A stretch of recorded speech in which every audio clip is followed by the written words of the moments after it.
3부인가요? 다 시켰습니다.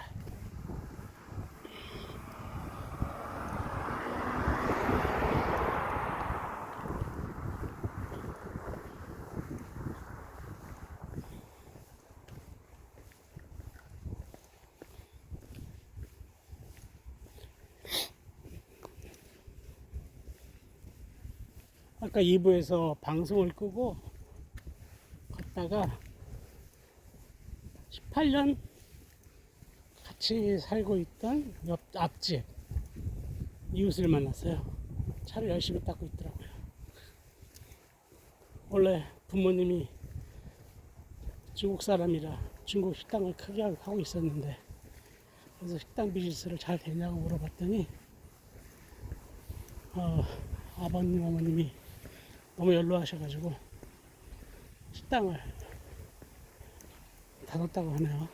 그러자 하고 남한테 넘기고, 아주 젊으니까 뭘 하냐고 물어봤더니 사람들이 많이 한 몇몇 사람들은 개인적으로도 하는 사람이 있었어요. 그냥 아주 오래된 집들을 좀 싸게 사서 그 집을 리노베이션하고 다시 되파는 그런 일을 하는 사람이 많았었는데, 경기가 좋을 때요, 집값이 좋고.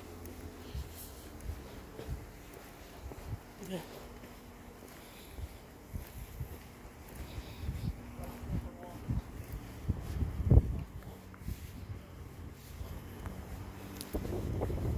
이 친구는 이제 토론토 다운타운 지역이나 오래된 지역 같은 경우는 너무 오래된 집들, 거의 뭐 100년 가까이 된 집들을, 이제 방갈로죠.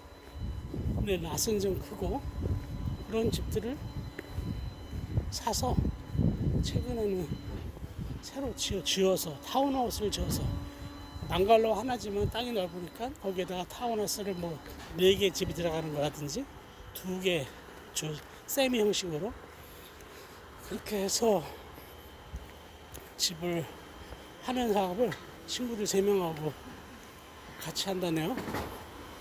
근데 제가 워낙 경기가 안 좋아서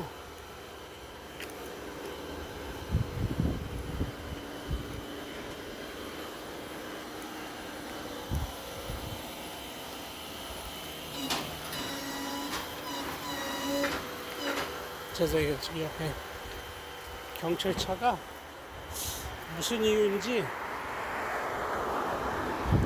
앞에가 파손된 거 보니까 아마 일반 사람을 추격하다가 부딪혀서 망가진 것 같아요. 그래서 지금 경찰 2대는 뒤에서 그 차를 보호하고 있고, 고장난 차 지금 토행하고 있네요. 저런 경우도 처음 봤습니다.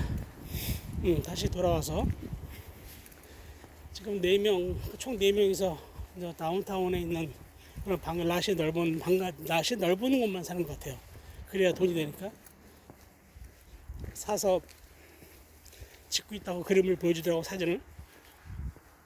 근데 문제는 지금 모든 원자재 가격과 인건비랑 이런 것들이 올라서, 그다음에 가장 큰 저 친구 불만이 개발비, 텍스 얘기하면서 상당 부분 마진을 거기서 가져간다고, 힘들다고.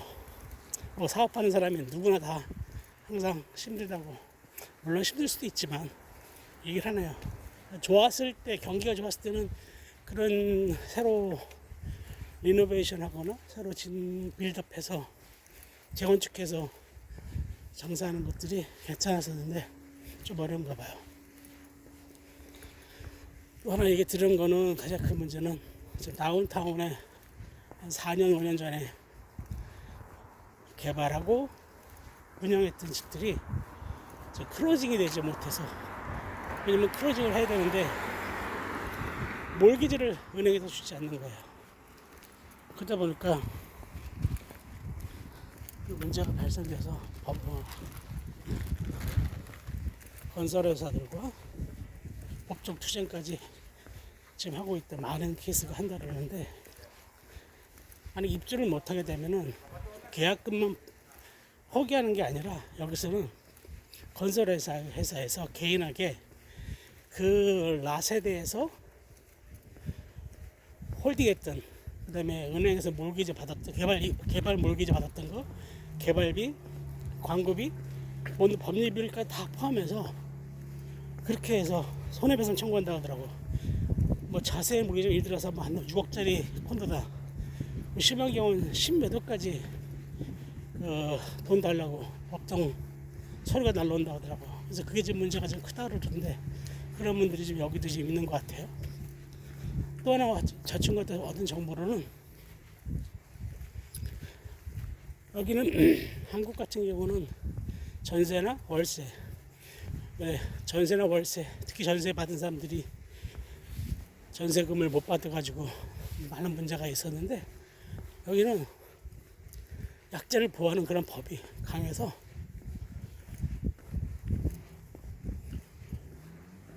세입자 보호를 굉장히 자제하고 있어요. 그래서 돈을 월세를 한다더라도 쫓아내기가 힘들어요. 한국 같은 경우는 뭐 명도소송 뭐 그런 것들이 있는데, 지금 최근에는 그 명도소송이 코트에 가면은 과거에는 한 3년에서 4개월 했으면 됐던 거를 거의 지금 1년 반, 그리고 다시 코트에 가면은 판사가 둘이 잘 합의해라 뭐 그렇게까지도 얘기한대요. 워낙 시간이 많이 걸리니까. 지금 그게 과연 사람을 속여서 월세를 주지 않고 살았던 사람이 이긴 건지, 그걸 통해서 많은 사람들이 복잡한 게 싫어서 빈집으로 놔두고 있는 곳도 많답니다. 또 실제로 제 주변에서 들은 얘기도, 제가 직접 관계 있는 분 아니지만 저 회계사한테 들었던 얘기로는, 집을 팔려고 내놨는데 2년 된 세입자가 거꾸로 열쇠를 안 주고 돈을 달라 해가지고 애먹었답니다. 그래도 막상 들어갔더니 집을 엉망으로 만들어가지고 소리가 많다고 다시는 월세를 놓지 않겠다, 뭐 그런 것 같아요. 어쨌든 저 친구 말로는 한참 재밌었다, 뭐 코로나 전에 얘기를 하는 것 같아요. 지금은 너무 많이 어렵다. 또 하나는 저 새로 개발하는, 오래전에 땅을 사서 이제 하우스가 아닌 타운하우스 쪽으로 개발하는 사람들은, 과거에 이 외국인, 영국이나 영국, 미국 이런 데는 백야드, 이런 식 백야드를 있는 걸 하우스로 취급했는데, 이런 집에 사는 게 로망이고, 건축비가 올라가니까 하우스 사이즈는 비슷하고 백야드가 없는 집들을 만든다고 저 친구가 그러네요.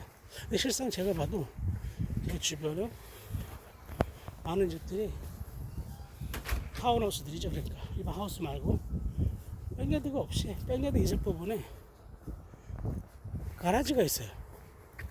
집에 들어가는 가라지. 그러니까 백야드가 없는 거죠. 그런 집들이 요즘 최근에 많이 있더라고요. 저희들 근처에도. 그러면 뭐 하우스 때문에 타운하우스지만은 콘도나 다를 게 없을 것 같아요. 그래서 그 친구 얘기로는, 야 그렇게 지어놓고 하우스 사이즈도 해외 몇 스퀘어피트밖에 안 되는데 돈을 비싸게 받으려고 그러고, 자기 보고 같이 코퍼레이션 하자고 했는데 자기 못하겠다고 그랬답니다. 해가지고 여러모로 어려운가 봐요. 어쨌든 그 친구 덕분에 최근에 어떻게 돌아가는지 좀 얘기 좀 들었어요.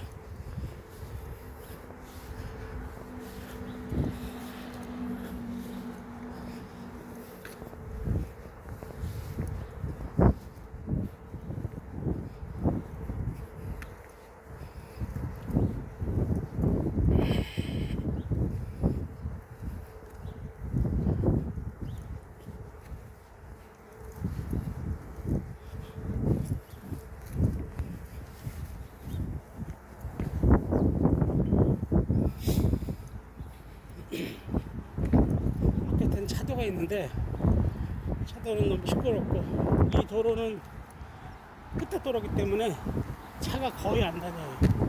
여기 사는 주민들 말고는 차를 타고 올 이유가 없어서, 특히 겨울에 눈이 많이 쌓였을 때는 저는 바깥에 저기는 좀 위험하니까, 그리고 이제 눈도 잘 안 쳐놓고 여기는 제설차가 와서 차를 대는 잘 치고 가기 때문에 이 길을 많이 걸었어요. 특히 눈 쌓일 때는.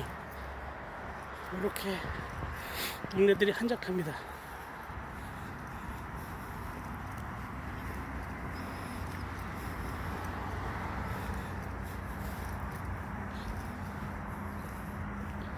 이런 나무들 잔디는 다 시에서 관리하는 거예요.